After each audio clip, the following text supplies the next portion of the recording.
Hi, എന്നെ സ്നേഹിക്കുന്ന എൻ്റെ എല്ലാ കൂട്ടുകാർക്കും എൻ്റെ സ്നേഹം നിറഞ്ഞ സ്വാഗതം എൻ്റെ അടുത്ത വീഡിയോയിലേക്ക്. എന്നെ സപ്പോർട്ട് ചെയ്ത എല്ലാവർക്കും എൻ്റെ വക നന്ദിയും ഞാൻ പറയുന്നു. ഞാനപ്പോൾ ഉടനെ തന്നെ അടുത്ത വീഡിയോ ആയിട്ട് വന്നിരിക്കുകയാണ്. എല്ലാവർക്കും റിപ്ലൈ ഉടനെ തന്നെ വേണമെന്ന് പറഞ്ഞു. അപ്പം എല്ലാവർക്കും ഉള്ള മറുപടിയായിട്ട് ഞാൻ വീണ്ടും അടുത്ത വീഡിയോയിലേക്ക് വന്നിരിക്കുകയാണ്. എന്നാ പിടിച്ചോ മറുപടി. പിന്നെ ഓരോരുത്തരുടെ സംശയങ്ങളായിട്ട് പറഞ്ഞു തുടങ്ങാം. പലതും ഞാൻ നേരത്തെ ഉള്ള വീഡിയോയിൽ ചെയ്തതിലെ കമന്റിലെ മറുപടി പറയാൻ ഞാൻ പലതും വിട്ടുപോയി. അപ്പൊ ഇന്നെല്ലാം ഒന്നുകൂടെ ഒന്ന് നോക്കിയിട്ട് എല്ലാവർക്കും വേണ്ടുന്ന മറുപടി ഞാൻ പറഞ്ഞു തരാൻ പോവുകയാണ്. എന്നിട്ടും നിങ്ങൾക്ക് സംശയം ഉണ്ടെങ്കിൽ എന്നോട് ചോദിക്കാം. എൻ്റെ കോഴിമക്കളെ കുറിച്ച് നിങ്ങൾ എത്ര ചോദിച്ചാലും എനിക്ക് പറഞ്ഞു അതിനകത്ത് സന്തോഷം മാത്രമേ ഉള്ളൂ.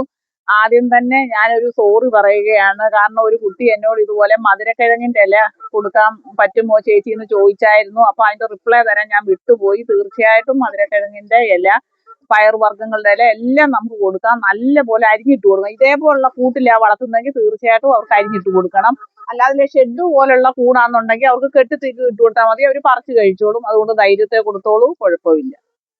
പിന്നെ വേറെ ഒരു കുട്ടി എന്നോട് ഇതുപോലെ ചോദിച്ചായിരുന്നു, അവരുടെ കോഴി മുട്ടയിടുമ്പം ബ്ലഡ് വരുന്നുണ്ടെന്ന്. അതിനകത്ത് പേടിക്കേണ്ട കാര്യമില്ല. കാരണം എനിക്ക് നേരത്തെ നാടൻ കോഴികൾ ഇഷ്ടം പോലെ ഉണ്ടായിരുന്നു. അപ്പൊ അവര് മുട്ടയിടുന്ന സമയത്ത് ഇതുപോലെ പിന്നെ മുട്ടയെ ബ്ലഡ് കണ്ടിട്ടുണ്ട് ഞാൻ പലതവണ. അതിനത്ര പേടിക്കേണ്ട കാര്യങ്ങളൊന്നുമില്ല. ഒന്നാമത് ചിലപ്പോൾ മുട്ടയുടെ വലിപ്പം കാരണം, അല്ലെങ്കിൽ അവരുടെ മുട്ട വരുന്ന ദ്വാരം ഉണ്ടല്ലോ, അതിന്റെ ചെറുപ്പക്കുറവ് കൊണ്ട് ഇത് സംഭവിക്കാം. കാരണം വലിയ മുട്ടയാണെങ്കിൽ മുട്ട പ്രസ് ചെയ്ത് പുറത്തോട്ട് വരുമ്പം ഇവരുടെ നിർമ്മലമായ തൊലിയാണ് അതിന്റെ വക്കിലുള്ളത്. അപ്പൊ അത് ചെറുതായിട്ട് പൂറി അതിൽ നിന്നുള്ള ബ്ലഡ് ആയിരിക്കും ഈ മുട്ടയിലോട്ട് വരുന്നത്. അതുകൊണ്ട് അങ്ങനെ വന്നെങ്കിൽ പേടിക്കേണ്ട കാര്യമില്ല. പലവട്ടം എൻ്റെ കോഴികൾക്കെല്ലാം അത് വന്നിട്ടുണ്ട്, പക്ഷെ കുഴപ്പമൊന്നുമില്ല. തുടർന്നും ഇങ്ങനെ ഒരുപാട് അതിന് അങ്ങനെ വരുവാന്നുണ്ടെങ്കിൽ ഒരു വെറ്റിനറിയോട്ട് സമീപിക്കുന്നതിലും തെറ്റില്ല. പക്ഷെ എൻ്റെ ഒരു അഭിപ്രായത്തിൽ അത് നമ്മൾ ശ്രദ്ധിക്കേണ്ടെന്നുള്ളതാണ്. കാരണം ഞാൻ ഒരുപാട് കോഴികളെ വളർത്തിയിട്ടുള്ള ഒരു വ്യക്തിയാണ്. എൻ്റെ കോഴികൾ ഇതുപോലൊക്കെ ഇട്ടിട്ടുണ്ട്. ഈ മുട്ടയ്ക്ക് വലിപ്പം ഉണ്ടെങ്കിലും കോഴിയുടെ പിന്നെ മുട്ട വരുന്ന ദ്വാരം ചെറുതാണെങ്കിലും ഇങ്ങനെ സംഭവിക്കാം. കാരണം അത് ഇങ്ങനെ പുറത്തോട്ട് വരുമ്പം അതിന്റെ സൈഡൊക്കെ ശരിക്കും പോറും. അതുപോലെ തന്നെ ചില കോഴികളുടെ മുട്ട നമ്മൾ പൊട്ടിക്കുമ്പം ആ മഞ്ഞക്കരുവിനോട് ചേർന്ന് ചിലപ്പം ചെറുതായിട്ട് ഉള്ളി ബ്ലഡ് കാണാം കേട്ടോ. ആ ബ്ലഡ് കാണുന്നതെന്ന് പറഞ്ഞാൽ അത് പേടിക്കേണ്ടതായിട്ടുള്ള കാര്യങ്ങളില്ല. മിക്ക കോഴികൾക്കും ചിലതിനൊക്കെ ഇതുപോലെ പൊട്ടിക്കുമ്പോൾ ഉള്ളി ബ്ലഡിന്റെ അംശം മുട്ടക്കരുവിനകത്ത് കാണും. അത് നമ്മൾ കൊടുക്കുന്ന തീറ്റികളുടെ ഒക്കെ ആയിരിക്കും, അല്ലാതെ പ്രത്യേകിച്ച് കുഴപ്പങ്ങളൊന്നുമില്ല. അതും സ്ഥിരമായിട്ട് അങ്ങനെ തന്നെ കാണുവാണെങ്കിൽ മാത്രം നമ്മൾ പേടിച്ചാൽ മതി. വല്ലപ്പോഴും ഒക്കെ അങ്ങനെ കാണുവാണെങ്കിൽ പേടിക്കേണ്ട. എൻ്റെ കോഴികളുടെ മുട്ടയ്ക്കുള്ളിൽ ഇതുപോലെ ബ്ലഡൊക്കെ കാണാറുണ്ട്. നമ്മളത് ശ്രദ്ധിക്കേണ്ട ആവശ്യമില്ല. അത് മിക്കവാറും പൊതുവായിട്ടുള്ള ഒരു കാര്യമാണ് കേട്ടോ. അപ്പൊ അതൊക്കെ ആയിട്ട് വിഷമിക്കേണ്ട ആവശ്യമില്ല. ഒത്തിരി പേരുടെ സംശയമാണ് കോഴിക്കൂടിന്റെ വില, കോഴിയുടെ വില. അങ്ങനെ ഒരുപാട് പേർക്ക് സംശയമായിട്ട് എന്നോട് ചോദിച്ചിട്ടുണ്ട്. ഞാൻ പല വീഡിയോസിലും പറയുകയും ചെയ്തിട്ടുണ്ട്. ഒരുപക്ഷെ നിങ്ങളത് കണ്ടു കാണത്തില്ല, എങ്കിലും ഞാൻ നിങ്ങൾക്ക് വേണ്ടി ഇനിയും പറയുകയാണ്. ഇതിപ്പം ഈ കോഴിക്കൂടെന്ന് പറഞ്ഞാൽ 25 കോഴി ഇടാനുള്ള കൂടാണ്. ഇതിന് 13,000 രൂപ വില. നമ്മളിപ്പം 30 കോഴി ഇടാനുള്ള കൂടാ മേടിക്കുന്നെങ്കിൽ അതിലും കൂടും വില. 10 കോഴിയാണെങ്കിൽ കുറയും. അങ്ങനെ കോഴികളുടെ എണ്ണം അനുസരിച്ചാണ് അവർ കൂട് പണിത് നമുക്ക് തരുന്നത്. അപ്പൊ അതനുസരിച്ചായിരിക്കും വില. ഇതിപ്പം 4 മാസം പ്രായമായി. പിന്നെ VB3 80 കോഴി 4.5 മാസം ആവുമ്പം മുട്ടയിടും. ആ കാര്യത്തിൽ ഒട്ടും വിഷമിക്കേണ്ട. എന്നോടാണ് ഒരു കുട്ടി ഇതുപോലെ കമന്റ് ഇട്ട് ചോദിച്ചായിരുന്നു, അവരുടെ കോഴി 5 മാസം ആയപ്പോഴാണ് മുട്ടയിട്ടത് എന്ന് ചോദിച്ച്. അത് പിന്നെ നമ്മൾ കൊടുക്കുന്ന തീറ്റയുടേത് കൊണ്ടാണോ അതെനിക്കറിയില്ല. എവര് കറക്റ്റ് 4.5 മാസം 10 ദിവസവും ആയപ്പോൾ എൻ്റെ മറ്റേ കോഴികളും മുട്ടയിട്ടു. പിന്നെ നാടൻ കോഴി ആയാലും പിന്നെ നമ്മുടെ ഗ്രാമശ്രീ ആയാലും VB3 80 കോഴിയായാലും എല്ലാവർക്കും പണ്ടത്തെ നാടൻ കോഴി എന്ന് പറഞ്ഞാൽ 6 മാസം ആവണം മുട്ട ഇടണമെന്നുണ്ടെങ്കിൽ, അവർ എന്നാലേ ഇടത്തുള്ളൂ. പിന്നെ ഗ്രാമശ്രീ എന്ന് പറഞ്ഞാൽ ചിലപ്പോൾ 5 കഴിയുമെന്ന് പറയുന്നത്. ഞാൻ ഗ്രാമശ്രീയെ വളർത്തിയിട്ടില്ല. ഞാൻ നാടൻ കോഴികളെയും ഈ VB3 80കളെയാണ് കൂടുതലും വളർത്തുന്നത്. നമുക്ക് എപ്പോഴും മുട്ട വേണോ ആദായം വേണമെങ്കിൽ VB3 80യെ തന്നെ വളർത്തണം. അവർ കറക്റ്റ് 4.5 മാസം കഴിയുമ്പം മുട്ടയിടും. ആ കാര്യത്തിൽ ഒരു വ്യത്യാസവും ഇല്ല. കാരണം ഞാൻ മുട്ട എവിടെ എടുക്കുന്ന ഒരാളാണ്, അതുകൊണ്ടായി ഉറപ്പിച്ച് പറയുന്നത്. അതുകൊണ്ട് നിങ്ങൾ കഴിവതും VB3 80യെ വളർത്തും, അതാ നല്ലത്. ഓരോ കോഴിയുടെ വില എന്നോട് ഇതുപോലെ ചോദിച്ചായിരുന്നു. അപ്പം മുട്ട ഇടാറായ 4.5 മാസമായ കോഴിക്ക് 480 രൂപ വെച്ചാണ് തന്നത്. അതുപോലെ തന്നെ പിന്നെ മുട്ട ഇടാൻ പരുവായി വരുന്ന വെച്ചാൽ അവരാണെങ്കിൽ 3 മാസവും 10 ദിവസമേ ആയുള്ളൂ. അവരെ എനിക്ക് 380 രൂപ വെച്ചുവാ തന്നത്. എന്തുവായാലും VB3 80 കോഴി 4.5 മാസം കഴിയുമ്പോൾ മുട്ട ഇടും കേട്ടോ. അതുകൊണ്ട് നമ്മൾ തീർച്ചയായിട്ടും എവരെ വളർത്തുന്നതായിരിക്കും നല്ലത്.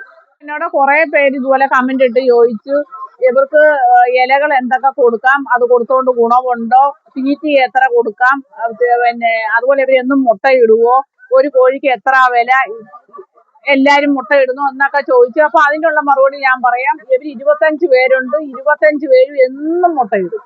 അതുപോലെ ഞാൻ ഇവർക്ക് കപ്പലണ്ടി പോച്ച കൊടുക്കും, ഓമേല കൊടുക്കും, മുരിങ്ങയില കൊടുക്കും. പിന്നെ പയറും ഇലയൊന്നും കൂടി ഇല്ലാത്തതുകൊണ്ട് അത് കൊടുക്കുന്നില്ല. പിന്നെ സാധാ ഒരുവിധപ്പെട്ട നല്ല പോച്ചകളൊക്കെ അരിഞ്ഞു കൊടുക്കും. കൂടുതലും ഞാൻ ഇവർക്ക് കൊടുക്കുന്നത് കപ്പലണ്ടി പോച്ചയാണ്. കാരണം കപ്പലണ്ടി പോച്ചയ്ക്ക് ഇച്ചിരി ഗുണമുണ്ട്, അതുകൊണ്ടാണ്. പിന്നെ എല്ലാവർക്കും അത് കിട്ടണമെന്നില്ലല്ലോ. അത് മാത്രമല്ല പോച്ച കൊടുത്ത ഇവർക്ക് ഗുണമാണ്. അത് മാത്രമല്ല ഇവര് നല്ലപോലെ മുട്ടയിടും, നമുക്ക് തീറ്റിക്കും ലാഭം. ഇതിപ്പോ 25 കോഴിയാണ്. ഈ ഇവർക്ക് ഞാൻ കൊടുക്കുന്നത് ലെയർ മാഷാണ്. ഞാൻ അതിനോട് ചെറുതായിട്ട് ഗ്രോവർ കൂടെ ചേർക്കും. അപ്പൊ എനിക്ക് പോച്ചയൊക്കെ കൊടുക്കുന്നത് കൊണ്ടും ഗോതമ്പ് കൊടുക്കുന്നത് കൊണ്ടും എനിക്കൊരു 2.5 കിലോ തീറ്റി മതി ഒരു ദിവസം അവർക്ക് കൊടുക്കാൻ. 2.5 കിലോയുടെ ആവശ്യമേ വരുന്നുള്ളൂ. കാരണം അത് 2.5 വേണ്ട, 2 കുഴപ്പമില്ല. കാരണം ഇഷ്ടം പോലെ ഞാൻ പോച്ച കൊടുക്കുന്നുണ്ട്, ഗോതമ്പും കൊടുക്കുന്നുണ്ട്. അതുകൊണ്ട് BB3 80 കോഴിയെ നിങ്ങൾ വളർത്തിക്കോ, നല്ലതാണ്, നല്ല ലാഭമാണ്. അവർ മുട്ട ഒരു ദിവസം പോലും മുടങ്ങാതെ അവർ 1.5 വർഷം മുട്ടയിടും. അതുപോലെ ഇവരെ കാട്ടത്തിന്റെ സ്മെല്ല് മാറ്റുന്ന കാര്യം ചോദിച്ച് ഞാൻ പല വീഡിയോയിലും അത് കാണിച്ചതാണ്. ചാരം ഇടാം, അറക്കപ്പൊടി ഉള്ളവർക്ക് അറക്കപ്പൊടി ഇടാം, അന്നേരം സ്മെല്ല് വരത്തില്ല. നമുക്ക് 2, 3, 4 ദിവസം കൂടുമ്പോൾ അത് കോരി മാറ്റി തെങ്ങിന്റെ ഒട്ടി ഇടാം. അതെ, തെങ്ങിന്റെ ഒട്ടി ഇടാം, വാഴക്കിടാം, വളവോ നമുക്ക് ഇവരുടേതായിട്ട് ഒന്നുമില്ല കളയാൻ. ഇവരുടെ മുട്ടയെല്ലാം ഇട്ട് തീർന്നു കഴിയുമ്പോൾ ഇവരെ ഇറച്ചി വിലയ്ക്ക് നമുക്ക് വിൽക്കുകയും ചെയ്യാം.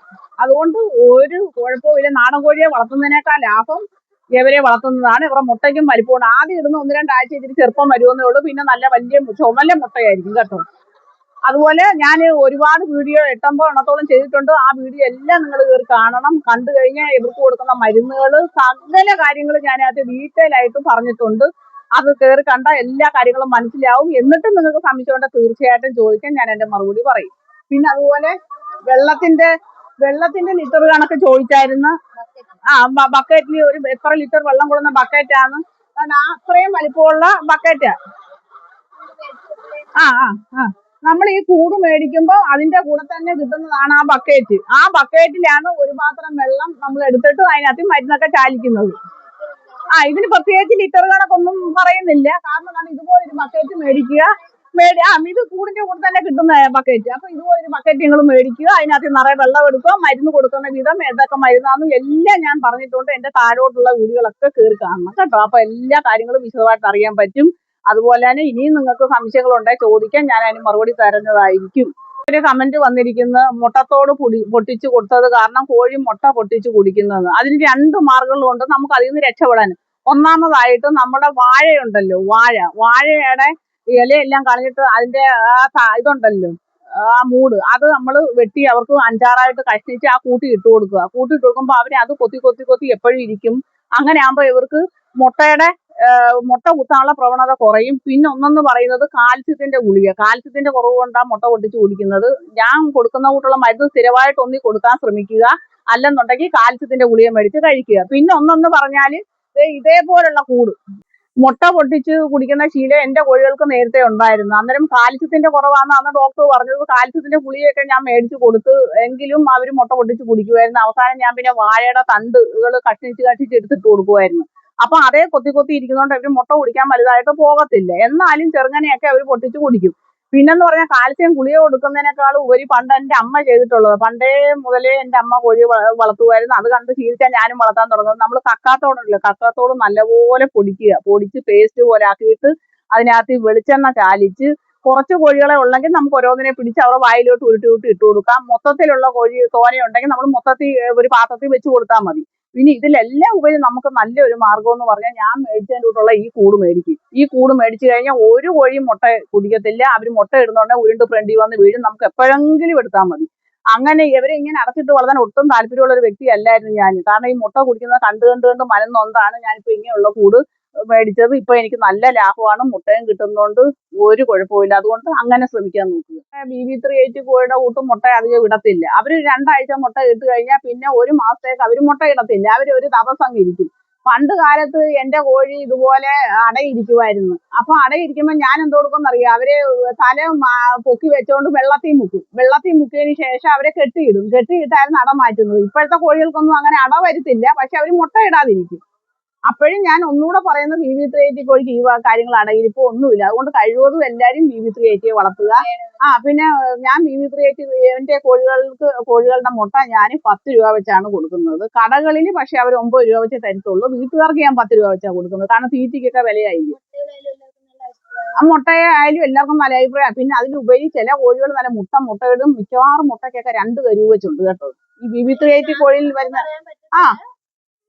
ഒരുപാട് പേര് മേടിച്ചോണ്ട് പോയിട്ട് പറഞ്ഞ നല്ല ടേസ്റ്റ് ഉണ്ട്. അതുപോലെ തന്നെ മുട്ടയ്ക്കെല്ലാം ഒരേ ടേസ്റ്റാ. എന്നാൽ പോലും പല്ല് പോലെ നല്ല മുട്ടയാ. ടേസ്റ്റ് നല്ല ചുമന്ന മുട്ടയുവാ കേട്ടോ. അത്യാവശ്യം വലിപ്പമുണ്ട്. മിക്കവാറും എല്ലാത്തിലും 2 കരു വെച്ചുണ്ട്. അതുകൊണ്ട് നാടൻ കോഴി നല്ല കോഴി ഇല്ലെന്ന് പറയുന്നില്ല. എങ്കിലും നമുക്ക് ആദായത്തിന് വേണമെങ്കിൽ എന്റെ ജീവിത അനുഭവം വെച്ചും വളർത്തിയുള്ള എക്സ്പീരിയൻസ് വെച്ചും ഞാൻ പണ്ട് നാടൻ കോഴികളായിരുന്നു വളർത്തുന്നത്. ആ ഒരു രീതി വെച്ച് BB380 കോഴിയെ നിങ്ങൾ വളർത്തുക. നമുക്ക് എന്നാലേ ലാഭം കിട്ടൂ. കഴിവതും എല്ലാവരും ഇതുപോലുള്ള കൂടുണ്ടെങ്കിൽ അതായിരിക്കും നല്ലത്. നമ്മൾ എത്രയൊക്കെ അല്ലാതുള്ള കൂട്ടി വളർത്തിയാലും ഇവർ എപ്പോഴെങ്കിലും ഒക്കെ ഒന്ന് കൊത്തി പൊട്ടിക്കാൻ ശ്രമിക്കും. അല്ലെ നമ്മൾ അതേന്നും പറഞ്ഞ് കാവലിരുന്ന് മുട്ട കൊടുക്കണം. അതൊരു അനുഭവം എനിക്ക് പണ്ടുണ്ടായിരുന്നു. ഞാൻ കൂട്ടി കാവലിരുന്നായിരുന്നു മുട്ട.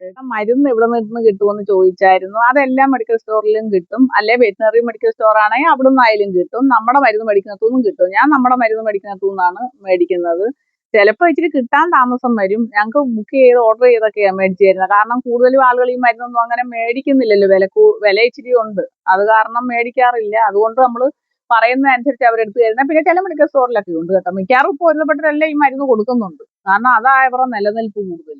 അപ്പം എൻ്റെ കോഴിയുടെ വീഡിയോയുടെ കൂടെ എൻ്റെ വീട്ടുവിശേഷങ്ങളും കൂടെ ചെറുങ്ങനെ ചേർക്കണമെന്ന് എല്ലാവരും ഒന്ന് അഭിപ്രായപ്പെട്ടിട്ടുണ്ട്. അപ്പം ചെറിയ രീതിയിൽ ഞങ്ങളൊരു തുടക്കം വിടുകയാണ്. ഇത് എൻ്റെ അടുക്കളയുടെ വർക്ക് ഏരിയയുടെ ഭാഗമാണ്. ഇവിടെ കുറച്ച് ചെടികളും ഡെക്കറേഷനുകളും ഒക്കെ ചെയ്തിട്ടുണ്ട്. ഇതെല്ലാം എൻ്റെ മോടെ ഒരു കലാവിരുന്നാണ്. പിന്നെ അവളെ സഹായിക്കുന്നത് മോനാണ്. പിന്നെ അവൾ നല്ലപോലെ പടം വരയ്ക്കുന്ന ഒരു വ്യക്തിയാണ്. നല്ലപോലെ പടമൊക്കെ വരയ്ക്കും. ഞങ്ങൾ ചായയൊക്കെ കുടിക്കുന്ന ഇവിടെ വന്നിരുന്ന താഴെ അടുപ്പുമൊക്കെ കത്തിക്കും. ഇപ്പം ഇതിപ്പം ചെടികളുടെ ഒരു നോട്ടവും കൂടെ ഉണ്ട്. ചെടികളൂടെ ഞങ്ങൾ വളർത്തുന്നുണ്ട്. പിന്നെ കുറച്ച് പച്ചമുളക് കൃഷിയൊക്കെ ഉണ്ട്. കാന്താരിമുളകും ചരടമുളകും ഒക്കെ ഉണ്ട്. അപ്പുറത്തും കുരുമുളക് കൃഷിയൊക്കെ ഉണ്ട്. മിട്ടു, കോഴിയെ വളർത്തൽ മാത്രമല്ല കുറച്ച് ചെടി കൃഷിയും കൂടെ ഞങ്ങൾക്കുണ്ട്. ചെറിയ രീതിയിൽ പച്ചക്കറിയുണ്ട്. കാരണം ഞങ്ങൾ ഈ പടർത്തിയേക്കുന്ന ചെടി ഇത് എന്താണെന്ന് നിങ്ങൾക്കൊന്ന് കമന്റ് ചെയ്യാമോ? അതാണ് ഈ പടർന്ന് കിടക്കുന്നത്. ആ വയലറ്റ് പൂ പിടിക്കുന്നതല്ല, ഇത് വേറെ ഒരു പൂ പിടിക്കുന്ന നല്ല രസകരമായ ഒരു പടർത്തം ചെടി. ഒന്ന് പറയാം, ഒന്ന് കമന്റ് കൂടെ പറയും ഇത് എന്താണെന്നുള്ളത്. ഇത് മാത്രമല്ല, അതോ അങ്ങോട്ട് നോക്കൂ, അവിടെ എല്ലാം പടർത്തൻ ചെടികളുടെ ഒരു ഘോഷയാത്രയാണ്. ഇതെല്ലാം എൻ്റെ മോടെ കലാവിരുന്നാണ്. ഒപ്പം മോനും ഉണ്ട് സഹായിക്കാൻ. ഫുള്ള് ചെടിയാ ഇവിടെ. അപ്പോൾ ഞാനും എൻ്റെ മക്കളൂടെ ചേർന്നുള്ള ചെറിയ ഒരു ചെടി പ്ലാനിങ് ആണ് ഇത്. ഞങ്ങൾ പുറത്തുനിന്ന് ചെടികളൊന്നും മേടിക്കാറില്ല. ഞങ്ങൾ തന്നെ ഓരോന്നൊക്കെ വെച്ച് പിടിപ്പിച്ചും എടുത്തും പിന്നെ ചില ചെടികളൊക്കെ മേടിച്ചിട്ടുണ്ട്. അതിനെ പതി വെച്ച് കിളിപ്പിച്ചും ഒക്കെ കുറച്ച് ചെടികളൊക്കെ ഇങ്ങനെ പടർത്തി ഒരു ചെറിയൊരു ഗാർഡൻ രീതിയാണ്. അപ്പം നിങ്ങളെല്ലാം അഭിപ്രായം ഞാൻ ചെറുങ്ങനെ